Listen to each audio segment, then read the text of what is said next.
오늘 보내주신 신문들 쭉 보니까 이게 꼭 두 개의 다른 나라 이야기 같더라고요. 네, 그렇죠. 한쪽에선 반도체 수출이 역대 최고라고 막 축포를 터뜨리는데 다른 한쪽에선 평생 살아온 집이 경매로 넘어가고. 네, 그 수가 또 사상 최대라고 하죠. 맞아요. 그래서 자료들을 보면서 제 눈에 딱 들어온 표현이 바로 K자 함정이었습니다. 정확히 보셨습니다. 정말 알파벳 K처럼 한쪽은 그냥 가파르게 올라가고 다른 한쪽은 속절없이 미끄러지는 현실이죠. 오늘 우리가 살펴볼 자료들이 바로 그 K의 양극단을 아주 생생하게 보여주고 있습니다. 그렇군요. 그래서 오늘 분석 목표는 아주 명확합니다. 이 숫자 뒤에 숨어있는 우리 사회의 진짜 속사정은 뭔지, 어디에 기회가 있고 또 어떤 지뢰를 우리가 조심해야 하는지 좀 속 시원하게 파헤쳐보는 거죠. 좋습니다. 그럼 먼저 K의 아래쪽, 그러니까 우리 사회의 그늘부터 한번 들여다보죠. 이 양극화가 가장 아프게 다가오는 게 역시 세대 간 격차, 특히 일자리 문제인 것 같아요. 네, 고용 문제가 심각합니다. 아니 정말 믿기 힘든 숫자가 있더라고요. 20년 전만 해도 청년 고용률이 노년층보다 11%포인트 넘게 높았는데 작년 3분기에 이게 사상 처음으로 역전됐다고요. 노년층 고용률이 청년을 앞질렀어요. 네, 완전히 뒤집힌 겁니다. 노년층 고용률이 48%, 청년이 45.3%로요. 와, 이게 단순한 수치 변화가 아닌 것 같은데요. 어떻게 이렇게 된 거죠? 이건 구조적인 전환이 일어나고 있다고 봐야 하는데요. 몇 가지 복합적인 이유가 있습니다. 우선 기업들이 미래가 너무 불확실하니까 이제 신입공채 대신에 바로 쓸 수 있는 경력직 수시 채용으로 돌아선 게 크고요. 아, 경력직 선호 현상. 네. 그리고 정부의 일자리 정책도 상대적으로 고령층에 좀 집중된 경향이 있었죠. 그런데 기업들이 경력직만 선호하는 게 사실 어제 오늘 일은 아니잖아요. 왜 하필 바로 지금 이 시점에 이렇게 극적인 역전 현상이 나타난 걸까요? 아주 좋은 질문입니다. 바로 그 지점에 AI라는 변수가 등장하는 겁니다. AI요? 네. 자료를 보면 많은 기업들이 앞으로 AI가 단순 사무직을 대체할 거라고 보는 거예요. 그러다 보니 신규 채용 자체를 망설이기 시작했다는 분석이 나오고 있습니다. 아, 그러니까 경험이 필요한 자리는 경력직이나 노년층에게 가고 신규 일자리는 AI 때문에 줄어들고 있다. 이런 말씀이시군요. 바로 그겁니다. 청년들이 설 자리가 점점 더 좁아지고 있는 거죠. 상황이 이렇다 보니까 아예 구직을 포기하는 청년들도 엄청 늘었네요. 일도 구직 활동도 안 하는 쉬었음. 2030 청년이 2019년엔 54만 명이었는데 작년엔 71만 명을 훌쩍 넘겼어요. 사상 최대치죠. 네, 맞습니다. 이분들한테 왜 쉬고 있냐고 물었더니 가장 많은 대답이 갈 만한 일자리가 없다였다는 게 참 씁쓸합니다. 그리고 이런 고용 격차는 곧바로 자산 격차로 이어지거든요. 아, 자산 격차. 29세 이하 청년 가구랑 60세 이상 고령층 가구의 순자산 격차가 5년 만에 무려 42%나 더 벌어졌어요. 42%요? 네, 차액이 4억 2천만 원이 넘습니다. 청년들은 소득 쌓을 기회조차 얻기 힘든데 기성세대는 그동안 쌓아온 부동산 같은 자산 가격이 오르면서 격차가 그야말로 K자 모양으로 쫙 벌어지고 있는 겁니다. 이런 K자 현상이 산업 지형에서도 정말 똑같이 나타나고 있더라고요. 작년에 우리나라 총 수출 증가액이 26억 달러였는데 반도체 하나만 떼어놓고 보니까 증가액이 315억 달러예요. 네, 잠깐만요, 이건. 우리 팀 전체 득점이 10점인데 한 선수가 혼자 12점을 넣었다는 얘기잖아요. 그렇죠.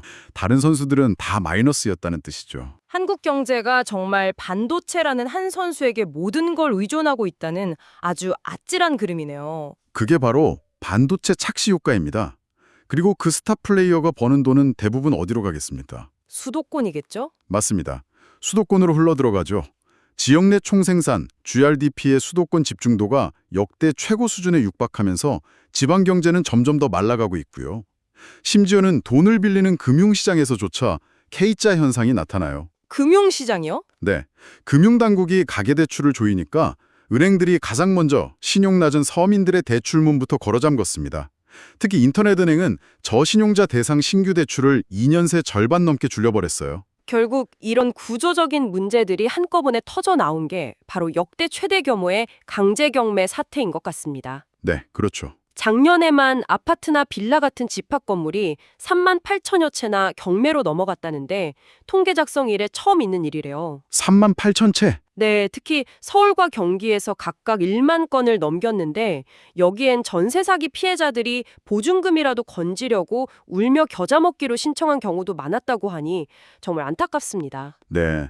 지금까지 살펴본 것처럼 세대, 산업, 지역, 금융, 우리 경제의 거의 모든 단면에서 이 K자 균열이 아주 뚜렷하게 나타나고 있습니다. 지금까지 한국 사회를 가르는 K의 아래쪽, 그 그늘을 깊게 들여다봤는데요. 그렇다면 위로 솟아오르는 쪽은 과연 어떤 세상일까요? 그 정점에 바로 AI와 반도체가 있습니다. AI 혁명의 최전선은 역시 반도체 시장이죠. AI의 두뇌의 회전 속도를 폭발적으로 높여주는 뭐랄까 일종의 에너지 드링크 같은 부품이 있어요. HBM 드림이라고. 아, HBM. 네. 이 에너지 시장을 삼성전자와 SK하이닉스가 꽉 잡으면서 그야말로 돈을 쓸어 담고 있죠. 그래서 투자자들 사이에서는 반도체 ETF 뷔페라는 말까지 나올 정도입니다. ETF 뷔페라니 재미있는 표현이네요. 자료에 여러 ETF 상품명이 쭈락 나열되어 있던데 사실 듣기만 해서는 뭐가 뭔지 잘 와닿지가 않거든요. 아, 그렇죠. 핵심 전략을 좀 쉽게 풀어주실 수 있을까요? 그럼요. 핵심은 어떤 바구니에 계란을 나눠 담을 것인가 하는 분산 투자 전략인데요. 자료에서 제시하는 방향은 크게 세 가지입니다. 세 가지요? 네. 첫째는 엔비디아 같은 미국의 절대 강자에게 올라타는 전략. 아, 가장 센 쪽에 붙는 거군요. 그렇죠. 둘째는 삼성전자와 SK하이닉스라는 우리 대표 선수들에게 집중하는 전략. 그리고 마지막은 미국의 제재 속에서 추격하고 있는 중국 기업들에게도 일부 베팅해서 위험을 나누는 전략입니다. 아, 한쪽에 몰빵하지 말라는 거군요. 네. 어느 한쪽에만 걸기엔 시장이 너무 빠르게 변하고 있다는 거죠. AI 시대의 가장 강력한 창이 반도체라면 그걸 막아낼 방패도 필요할 텐데요. 바로 사이버 보안이죠. 네, 그렇습니다. 이 분야에서 크라우드 스트라이크라는 회사가 정말 무섭게 떠오르고 있더군요. 포천 500대 기업 절반 이상이 고객이라고요? 네. 이 회사의 핵심 무기가 샬럿 AI라는 인공지능 보안관입니다. 인공지능 보안관이요. 네. 이게 사실 우리 일상에도 적용되는 얘기예요. 예전엔 컴퓨터가 이상하면 전문가 불렀지만 요즘엔 백신 프로그램이 알아서 다 해주잖아요. 아, 그렇죠. 그걸 기업 단위의 어마어마한 스케일로 AI를 이용해서 실시간으로 해킹을 막고 분석하고 대응까지 해준다고 보시면 됩니다. 와, 대단하네요. 최근에는 SGNL이라는 신원보안 회사를 인수하면서 한 단계 더 진화했고요. 그런데 이 모든 AI와 반도체를 움직이려면 어마어마한 전기가 필요하지 않습니까? 맞습니다. 엄청난 전력이 필요하죠. 여기서 빅테크 기업들의 정말 흥미로운 움직임이 포착됐습니다. 메타가 AI 데이터 센터 전력을 확보하려고 원자력에 베팅했다고요? 네, 소형 모듈 원전 SMR 개발사들과 무려 원전 6기 분량에 해당하는 6.6기가와트 규모의 전력 구매 계약을 맺었습니다. 원전 6기 분량이요? 네, 빅테크 기업 중 단연 최대 규모죠. 그런데 정말 재미있는 건 계약 성대방의 면면입니다. 맞아요. 저도 그 부분을 보고 정말 무릎을 쳤습니다.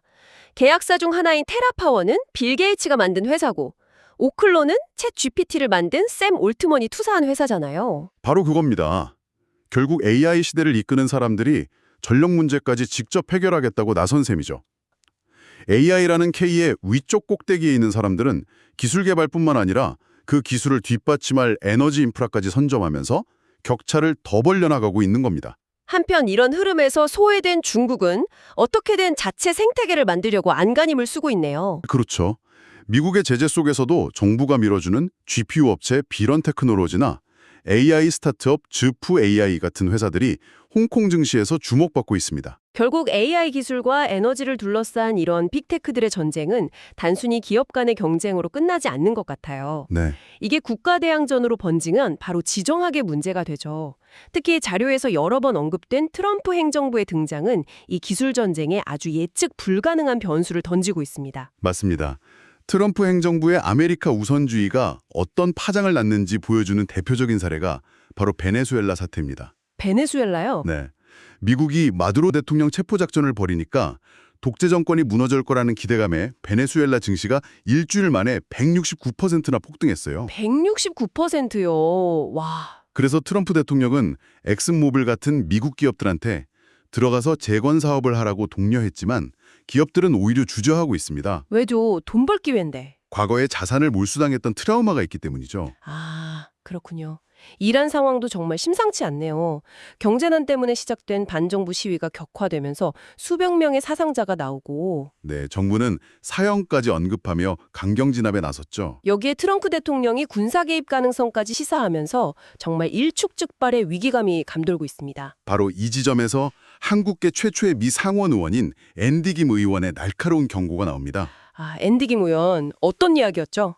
그는 트럼프 행정부의 관심이 베네수엘라나 이란처럼 아메리카 대륙 문제에 쏠리는 이른바 돌로주의가 돌로주의요? 네, 인도태평양 지역이 후순위로 밀려날 수 있다는 아주 위험한 신호라고 지적했어요. 와, 특히 한국을 쏙 빼놓고 미국과 북한이 정상회담을 열면 어떻게 할 거냐는 우려는 정말 섬뜩하게 들리더라고요. 그렇죠. 트럼프 대통령 스타일에 보면 충분히 가능한 시나리오잖아요. 동맹과 상의 없이 자기 이익에 따라서. 맞습니다. 즉흥적인 결정을 내릴 수 있으니까요. 그렇게 되면 북한은 한국이랑 대화할 필요 없이 미국이랑 직거래하면 되는구나 이런 확신을 갖게 될 거고요. 우리는 협상 테이블에서 완전히 소외될 수 있습니다. 심지어 주한미군 감축 같은 카드를 협상용으로 쓸 수도 있다는 경고까지. 네, 그게 앤디 김 의원의 경고입니다. 주변국 상황도 참 복잡하게 돌아가고 있네요. 일본의 타카이치 사나의 총리가 높은 지지율을 바탕으로 조기 총선을 치를 수 있다는 전망이 나오더라고요. 네, 가능성이 있죠. 만약 총선에서 이기면 지금의 대중 강경 노선이 더 강화될 텐데 이게 우리에게는 시험대이자 동시에 기회가 될 수 있다는 분석이 흥미로웠습니다. 네, 중국과 일본의 갈등이 깊어질수록 양쪽 모두 한국을 자기 편으로 끌어들이려 할 테니까요. 그 사이에서 우리가 균형을 잘 잡으면 오히려 국익을 챙길 공간이 생길 수 있다는 분석입니다. 그 어느 때보다 섬세하고 실용적인 외교력이 필요한 시점이네요. 맞습니다. 그런데 이런 거시적인 외교 구상을 하기도 전에 바로 코앞에서 찬물을 끼얹는 사건이 터졌습니다.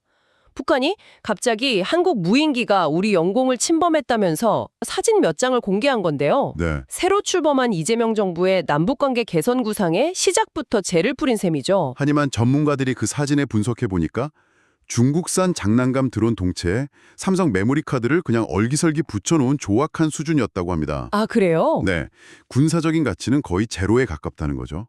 그럼에도 불구하고 김여정 부부장은 윤 정권이든 이 정권이든 똑같은 주권 도발이라면 맹비난을 퍼부었습니다. 정권이 바뀌어도 북한은 우리를 적으로 본다는 인식을 다시 한번 확인시켜준 셈이니까요. 남북 관계 개선의 길이 정말 험난해 보입니다. 네, 오늘 우리는 K자형으로 갈라지는 우리 경제의 현실에서 출발해서 그 격차를 심화시킬 수도 혹은 해소할 수도 있는 AI 기술의 명암, 그리고 이 모든 것을 뒤흔드는 지정학적 리스크까지 보내주신 자료들을 통해 입체적으로 살펴봤습니다. 오늘 분석을 마무리하면서 문득 이런 생각이 들었습니다.